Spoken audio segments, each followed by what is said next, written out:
Adrian ലൂണക്ക് പകരക്കാരനായി ഫെഡർ സെർണിച്ചിന്റെ സൈനിങ്ങിന്റെ official പ്രഖ്യാപനത്തിന്റെയും അതുപോലെ തന്നെ കഴിഞ്ഞ ദിവസം ഷില്ലോങ് ലജോങ്ങിനെ 1-3 ഗോളിന് പരാജയപ്പെടുത്തിയതിന്റെയും ആവേശത്തിലാണ് ബ്ലാസ്റ്റേഴ്സ് ആരാധകർ. അതിനു പുറമെ വീണ്ടും കേരള ബ്ലാസ്റ്റേഴ്സ് ആരാധകർക്ക് ആവേശം നൽകുന്ന ഒരു വാർത്തയാണ് ഇപ്പോൾ പുറത്തു വരുന്നത്. ഇന്ത്യൻ ജനുവരി ട്രാൻസ്ഫർ വിൻഡോ ഓപ്പൺ ആയതോടെ വലിയ തരത്തിലുള്ള റൂമറുകളും വാർത്തകളുമാണ് ഇപ്പോൾ പുറത്തു വന്നുകൊണ്ടിരിക്കുന്നത്. കഴിഞ്ഞ ദിവസം മുംബൈ സിറ്റി FC മധ്യനിര താരമായ ഗ്രെഗ് സ്റ്റുവാർട്ട് ക്ലബ്ബ് വിട്ടതായി ഒഫീഷ്യൽ പ്രഖ്യാപനം നടത്തിയിരുന്നു.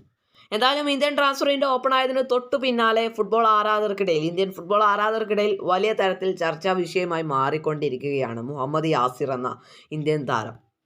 Odisha FC, Mumbai city, Bengaluru, Chennaiyin FC, Kerala Blasters, north east തുടങ്ങി 6 ക്ലബ്ബുകൾ മുഹമ്മദ് യാസിറിനെ സ്വന്തമാക്കാനായിട്ട് രംഗത്തുണ്ട് എന്നാണ് ഇപ്പോൾ മനസ്സിലാക്കാനായിട്ട് സാധിക്കുന്നത്. എന്നാൽ അതിലുപരി ആവേശം നൽകുന്ന വാർത്ത, താരം ഇപ്പോൾ കേരള ബ്ലാസ്റ്റേഴ്സുമായി കൂടുതൽ അടുത്തിട്ടുണ്ട് എന്നാണ് പുറത്തു വരുന്ന ഏറ്റവും ഒടുവിലെ റിപ്പോർട്ടുകളിൽ നിന്ന് മനസ്സിലാക്കാനായിട്ട് സാധിക്കുന്നത്. റൈറ്റ് മിഡായും ലെഫ്റ്റ് മിഡായും അറ്റാക്കിംഗ് മിഡായും കളിക്കാൻ കഴിവുള്ള താരം തന്നെയാണ് മുഹമ്മദ് യാസിർ. അതുകൊണ്ട് തന്നെയാണ് കേരള ബ്ലാസ്റ്റേഴ്സ് അദ്ദേഹത്തെ സ്വന്തമാക്കാനായിട്ട് രംഗത്തെത്തിയിട്ടുള്ളത്.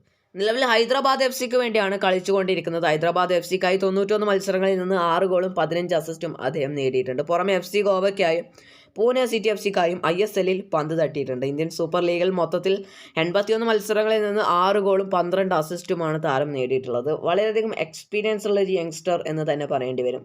25 വയസ്സാണ് താരത്തിൻ്റെ പ്രായം.